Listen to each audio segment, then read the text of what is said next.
Hey VC, it's me Roger back with a video. I wanted to come on and thank you all for the tremendous response I've gotten for my new album with Sam Bird, Cosmologies. I'm blown away. Sold a bunch of copies, a bunch of people have downloaded it, even sold a couple of my old CD. Really, I can't thank you enough. Really means a lot.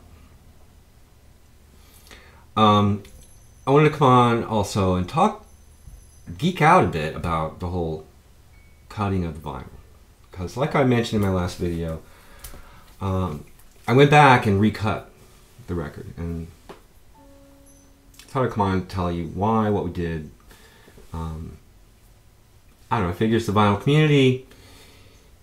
If you're anything like me, you know, I knew about what went into making a record in the abstract. I'd read some stuff, I've seen some videos, but this is the first time I've ever made a vinyl record, and so the process was really, really eye-opening and interesting, and maybe you'll find this interesting as well. So yeah, on April 15th,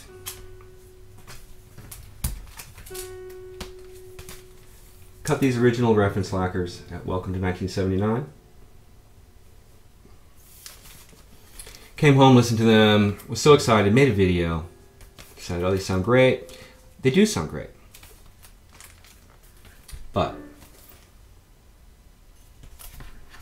some of you already know, if you've listened to it, you know that the loudest moment in the entire record happens at the very, very end, on the last track. And so it was causing some inner groove distortion at the end of side B. And we noticed it at Welcome to 1979 when we played it back at first. And I think Cameron Henry was the engineer. Cameron said something like, oh, it sounds really powerful. And it does sound powerful. And if it was a different kind of music, maybe I could live with it. But since it's, you know, ostensibly a kind of acoustic, natural sounding record, and because I knew that the pressed vinyl was not going to sound as good as this reference lacquer, that inner groove distortion was going to be magnified on the pressed record, I thought, no, I gotta see if we can tame that a little bit. Emailed Cameron, he's like, oh yeah, sure, come back on Friday. Now, inner groove distortion is kind of the bane of vinyl. And, you know, vinyl is an imperfect medium. If you want perfection, go to the Bandcamp page, download it, pay what you want. Mastered by Richard Dodd, it sounds perfect. Vinyl, you know, I'm really nervous. I'm nervous about off-center pressings and warps and surface noise and inner groove distortion, you know, that I already knew was going to be there. That was the last thing I wanted to have on these records. You know, like I said, I want this to be the best it possibly can be. And the folks at Welcome to 1979 could not have been cooler and more helpful and creative and just, you know, awesome. So yeah, inner groove distortion is caused by a couple of things. The main thing is that when these reference lacquers are cut, the cutting stylus travels across the face of the record in a straight line. You know, well, I can't really draw, but it goes in a straight line across. When you play this back on your typical turntable, it's going to have a pivoted tone arm. That means the tone arm is going to trace an arc across the surface. And so what happens is when, you know, the tone arm is at the end of the side, it's at this oblique angle to the grooves and it makes it hard for it to track. Now, you folks with linear tracking tone arms, I think Dr. Deadwax has one. They've got their own issues, but if they're working properly, inner groove distortion is not an issue. But for most people with a pivoting tone arm, intergroup distortion, it was going to be a problem.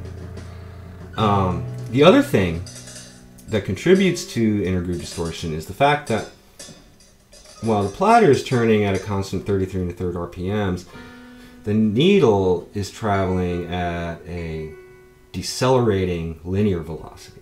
So by the time it gets to the inside of the record near the label, it's traveling very slowly. And so what happens is, combination of that oblique angle, because of the pivoted tone arm, and the fact that it's traveling much slower than at the outer edge of the record, it's hard for a needle to trace the groove accurately. And so when you have a lot of high frequency information, a lot of high energy, wide spectrum information, which is what happens at the end of my record, instead of tracing that groove, it just jumps around, and that's what you hear is the distortions, the needle jumping around, not tracing that groove. You know, that Norman lathe will cut anything into one of these lacquers. The problem is getting a stylus to play it back. So that's why intergroove distortion happens, and so there are a few ways that you can deal with it. The first and most obvious way is to lower the overall volume of the record. That will simultaneously reduce the amount of energy it's forcing the needle to track there at the end. It also means that it can take up less room on the vinyl, so the needle doesn't have to travel so far towards the label. But I didn't want to do that, because this music has a very wide dynamic range, and I strive really hard to maintain a wide dynamic range. And it's not a qualitative thing. It's not about the quality of the music. It's just an aspect that the difference between the quietest moments, which there are parts that are totally silent on here, to the loudest moments is great. So if we lower the overall volume, those really quiet moments, the surface noise is going to be elevated, or perceived to be elevated, and you'll turn up the knob, and so yeah, it will be elevated. I didn't want to do that. Second way, and he had done some test cuts when I got there. The second way is to use EQ to reduce that high frequency energy, make it easier for the stylus to track it. And he'd done a test cut where, as it gets louder, the EQ, pulls down at those high frequencies. The cool thing is that I recorded this in Pro Tools. It was mastered as a Pro Tools session. So we could take advantage of automation in Pro Tools to do things like that. So if we were working in tape, we would be limited to the things we could do. But since it's digital, we could play around with it. So we listened to this test cut where he slowly changed the EQ so that the higher frequencies would cut as it got louder. And it did the trick. The intergroove distortion was reduced significantly. But I didn't like it because it would drive me crazy hearing it, because the sound got darker and darker and darker. I want to preserve as much as I can the actual timbre and tonality of the record. And he said, well, another thing we can do is we can reduce the stereo spread, the width of the stereo image. He was saying that another thing that the stylus has a hard time with in those intergrooves is tracing extreme right-left information, especially if it's high energy, high frequency information. So okay, we did the same thing where we left the EQ alone, but we had the stereo image slowly go to mono until you get to that last chord. And it worked. It minimized the intergroove distortion. But again, it would have driven me crazy, because you're listening, it's this particular stereo image, and then it becomes mono. It would drive me crazy. I would hear it. Maybe most people wouldn't notice it, but I would notice it, and it would make me nuts. So I was like, no, that's not, I'd rather live with the intergroove distortion than to do that. What to do?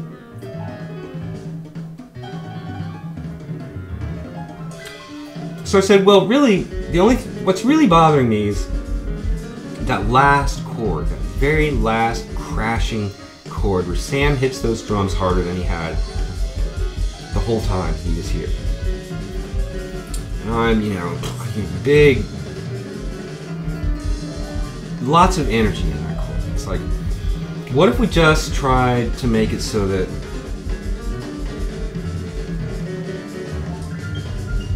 when I played this back, yeah, there's some inner groove distortion, but that last chord, whoa, it's really noticeable.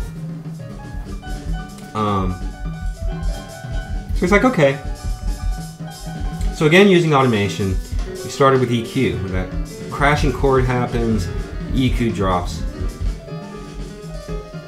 It was better. And I was like, well, what if we also did the same thing where we had it collapse to mono, but just at that attack? Oh, there's all those transients and high energy. So we did that, and it worked. Now, that intense energy of that last crashing chord is slightly muted on this.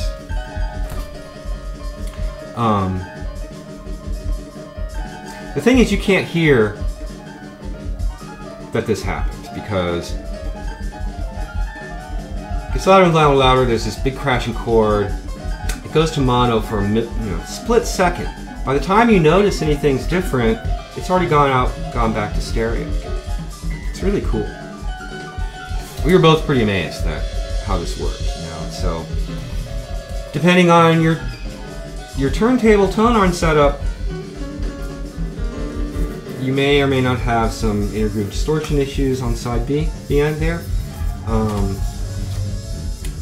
But wow, we got really creative in trying to make that very last loud thing be trackable by a needle.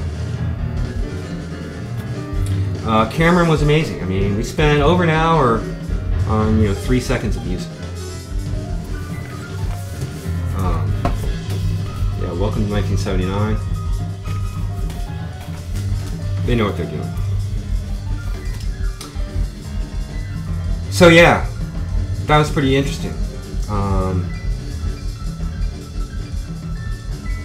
It was fun to get creative with this, and I think it worked really well. I don't think you can hear it. Even on headphones.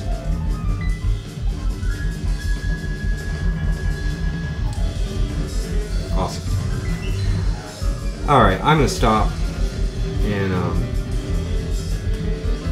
thanks again for your support and for watching this video and for everything. Hope you're all doing well. I'll see you all real soon.